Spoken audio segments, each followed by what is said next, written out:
Piloneto. Boa noite, senhoras e senhores. No final da tarde chuvosa e fria de hoje no Vaticano, a chaminé da Capela Sistina expeliu a esperada fumaça branca do Habemus Papa. E dali para cá, nas redações de todos os órgãos de comunicação, quase que do mundo inteiro, não mais se parou de pesquisar sobre de quem se tratava. Sobre a vida do eleito, o cardeal argentino Jorge Mário Bergoglio, de 76 anos de idade, filho de um ferroviário italiano, imigrante da província do Piemonte, mais exatamente da cidade de Turim. Jorge Mário foi um dos 5 filhos que pretendia estudar química, mas acabou entrando para a Companhia de Jesus. E na vida sacerdotal lecionou literatura, psicologia e filosofia.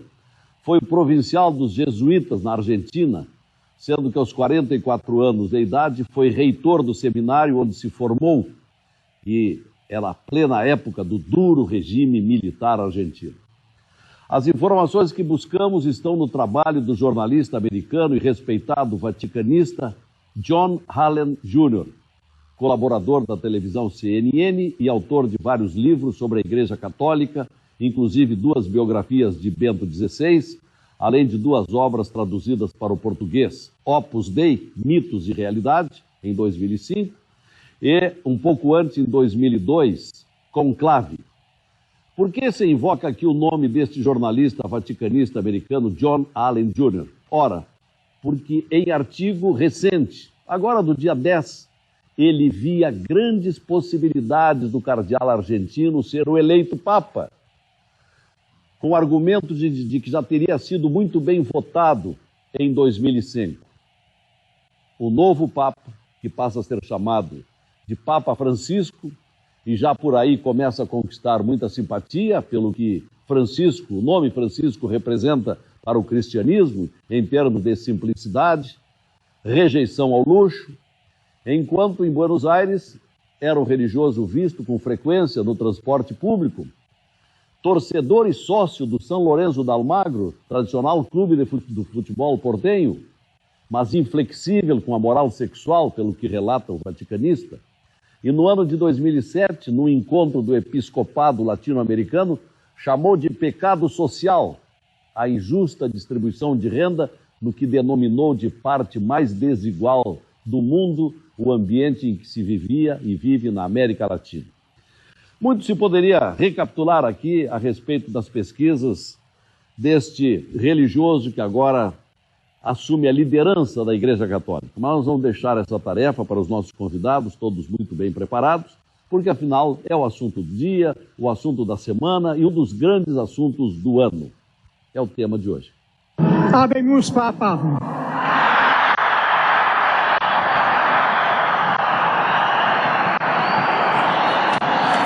Eminentissimum ac reverentissimum Dominum Georgium Marium, Sancte Romani Ecclesiae Cardinalem Bergoglio. Cardeal Bergoglio, arcebispo de Buenos Aires. Qui sibi nomen imposuit Franciscum.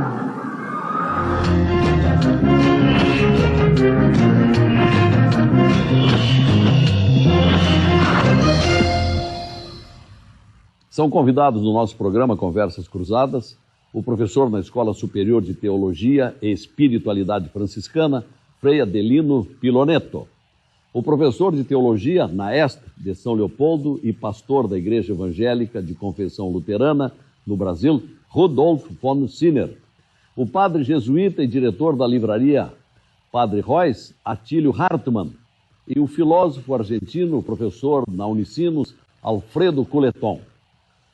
O nosso programa tem o patrocínio de Funerárias Reunidas, parcelamento em até 12 vezes no cartão de crédito. Sicredi, a vida é melhor quando é cooperativa, porque gente que coopera cresce. E Sistema Fê Comércio, com você a gente faz a economia girar. Perguntinha para incrementar o debate. O nosso telespectador acredita que o novo Papa vai promover mudanças nas regras do catolicismo? Ligue para 84010360 e responda a opção 1, sim, vai mexer, vai modificar alguma coisa no que temos de catolicismo no mundo. Ou opção 2, não vai mexer em nada, vai manter como está. Também o nosso telespectador pode enviar a sua opinião para o e-mail conversas.cruzadas@tvcom.com.br ou pelo Twitter, @conversacruzada. Mas o que acha o professor Rudolf von Sinner, que é professor da teologia na ESTA de São Leopoldo, pastor da Igreja Evangélica de Confissão Luterana? Boa noite. Boa noite, Lazê. Boa noite, colegas de mesa. Boa noite, telespectadores. Eu lembro bem de quando eu tinha 11 anos, foi o primeiro conclave que eu vivi, né? E todos nós assistimos, apesar de não sermos católicos, né? Mas a eleição de um Papa é um evento que, evidentemente, atinge a toda a cristandade e a todo mundo, de certa forma, né? Tanto pelo ritual, de certa forma, antigo, e ao mesmo tempo acontecendo nesses tempos de hoje, e pela expressão, né, que o Papa e todo o rebanho tão católico tem no mundo, sendo a maior de todas as religiões e igrejas que hoje existem. E então, nesse conclave também, quer dizer, nesse anúncio eu também acompanhei e fiquei surpreso, como tantos outros, né, com a escolha, não conhecia, também tive que pesquisar. Mas a primeira impressão que ele deu, eu acho que foi bem, não sei se foi bem pensada, propriamente dito, mas ele expressou aquilo que vai, espero, nortear seu ser. Porque sabemos que para nós evangélicos, ainda mais luteranos, né, que vem então com uma briga que compraram com o Papa e com a Igreja Católica no século XVI, o Papa inicialmente, Paulo VI tinha clareza disto, é um empecilho, né, para a unidade dos cristãos por causa da jurisdição que ele tem. Ao mesmo tempo que ele pode ser, e poderia ter se tornado, como muitos nas épocas dos anos 70, 80 sugeriram, Friese, Rahner e outros, então, de ser um Papa de expressão da unidade de todos os cristãos. Então, ser um símbolo muito mais do que uma pessoa que manda, uma pessoa que tenha jurisdição. E ele mostrou-se, então, ao parecer lá, como uma pessoa humilde, uma pessoa simples. Ele usou muito pouco adereços, né, só a batina branca, colocou a estola só no momento da bênção e logo tirou de novo, então bem menos do que Bento XVI tinha utilizado. E até já usou uma expressão que demonstra a simplicidade dele. Pois é, por eu escolher alguém quase lá do fim do mundo. Isso ainda é outro aspecto, acho, né, de que poderiam ter, né, pegado alguém mais próximo, de Roma, da Cúria e tal, mas ele não é da Cúria. E ele representa, evidentemente, outro lado do mundo que nunca foi contemplado no papado, mas que é o lugar onde foram europeus, né? Sempre foram europeus, e hoje isso eu acho que mostra uma sensibilidade diante do fato de que a maioria dos católicos hoje vive na América Latina, mas também a maioria dos pentecostais, ou seja, as igrejas pentecostais são que mais crescem aqui no Brasil e em outros países da América Latina. Também isso deve ter sido pensado. Eu acho que sim, né? E espero que não seja, então, o futuro, né, no relacionamento dessas igrejas somente um confronto ou uma briga para reconquistar espaço, mas muito mais de diálogo e de abertura. E acho que ele mostrou essa abertura com a humildade dele e, muito importante, ainda mais para um evangélico, de que alguém pede a bênção de todo o povo. Isso que ele fez, ou não a bênção propriamente, a oração por ele. Isso é meio inusitado, né? Isso é inusitado, que eu saiba, os colegas me corrigem, né? Nos últimos papas não fizeram isso, mas ele orou com todo mundo por Bento XVI, né, o Papa Emérito, que ele chamou compartilhamento, né? Que ele chamou de Bispo Emérito. Também me chamou a atenção nisso. Ele se diz realmente como Bispo de Roma, ele se dirigiu ao povo, né, da Diocese de Roma, que é o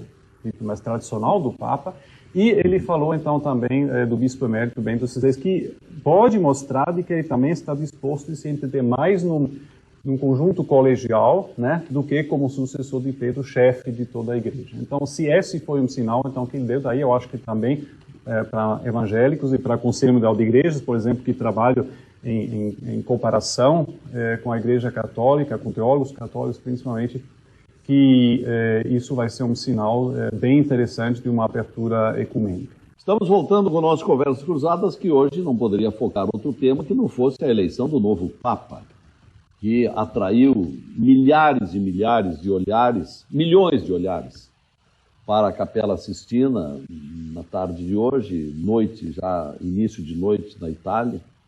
e atraiu também milhares de jornalistas. Enfim, o tema do dia no mundo inteiro amanhã estará nas capas de jornais de todo o planeta. Mas, voltando ao professor Rudolf, se esse novo Papa é tão ortodoxo e inflexível em matéria de moral sexual, isto vai frustrar o desejo de muita gente que quer algumas liberalidades que até hoje não foram concedidas, como liberação para o aborto, união de homossexuais, a concordância com a contracepção, que ele é contrário, crianças adotadas por gays. O que o senhor acha disso, professor Rudolf? Bem, se bem vejo, quase todos os cardeais que elegeram o atual bispo foram ou criados por João Paulo II ou por Bento XVI, ou seja, representam a casa, né, dos últimos papados. Então, não houve, entre os candidatos possíveis, alguém que indicasse ir para uma total outra direção do que vinha se traçando até agora. Segundo, penso que os cardeais tinham a preocupação de ter alguém que garantisse uma firmeza nas posições da Igreja Católica, ainda que ele fizesse diferença em algumas questões, por exemplo, na questão do combate à pobreza, na questão de ter um jeito mais pastoral, como já mencionou, como já mostrou, do que um jeito mais professoral que Bento XVI teve. Então, ali, aparentemente, se quis fazer uma diferença, mas nas posturas, certamente, se espera, entre os cardeais, uma firmeza naquilo que a Igreja já vinha afirmando. Então, eu acho que quem esperava, né, um Papa agora revolucionário, de antemão estava enganado, porque não tinha quem pudesse fazer esse papel entre os elegíveis. E também, eu não conheço, então, o perfil muito a fundo do Papa que foi eleito agora, porque não estudei, era essa surpresa, né, quem foi eleito, mas ele provavelmente segue exatamente essa linha que a Igreja vinha, né, sempre afirmando nos últimos anos, décadas, ou talvez até séculos. Então, por ali não vai. Agora, o fato de que ele é uma pessoa aberta que transitou em favelas, que se preocupou com pessoas portadoras de HIV/AIDS, como você falou, que tem um coração aberto, que inspira confiança, que fala do amor, da fraternidade, né, da solidariedade. Eu acho que uma pessoa assim, que humanamente se abre para as pessoas, né, pode fazer uma grande diferença na postura e pode, inclusive, estar aberto a aprender nessa convivência com as pessoas que estão realmente vivendo concretamente situações desse tipo. Então, pode-se ter determinadas posições e viver elas de forma radical e fechada e sempre apontando por elas, ou de uma forma pastoral, uma forma aberta sempre ao ser humano, que é o mais importante, né, do que as posições. E num dos artigos, então, sobre o novo Papa, eu também li que exatamente isso poderia ser a postura dele de, em primeiro lugar, ver e enxergar a pessoa, né, humana, concretamente, e só depois, então, as doutrinas e as opiniões. Quanto à homossexualidade, casamentos gays e tal, isso é uma questão que divide o cristianismo mundo afora. A Igreja Anglicana está fortemente partida sobre isso, né, entre a África e a Inglaterra, por exemplo, os Estados Unidos, especialmente, mas também aqui no Brasil tem outras igrejas estão brigando sobre isso. Nós temos agora essa história muito difícil e muito complicada da eleição do novo presidente da Comissão de Direitos Humanos, né, na Câmara, que é um pastor que assumiu diretamente posturas contrárias, até homofóbicas e racistas, e que agora, mesmo assim, então, assumiu o cargo, que eu, como cristão, teólogo e pastor, acho uma impossibilidade. Eu acho que, pelo sentido humano, né, ele pode ter as suas opiniões, evidentemente, como todos podem, mas como sensibilidade diante dos seres humanos e das pessoas, então, que diferem dele e tendo que defender os direitos humanos, ele não poderia, né, nessa conjuntura, eu acho, assumir esse cargo. Então, são assuntos muito complicados por todas as igrejas praticamente. E eu acho que o diferencial que esse Papa vai trazer não vai ser em grandes mudanças doutrinárias, né? Eu não espero, pelo menos, porém, na postura humana e vendo, em primeiro lugar, as pessoas concretas que tocam o coração tanto dele quanto de outros, eu acho que é uma outra igreja, né, que daí, eventualmente, em longo prazo, também poderia rever algumas das suas posições. Professor Rudolf, aproveitando a oportunidade, Em que medida, como é que os evangélicos interpretam a existência, a figura do Papa?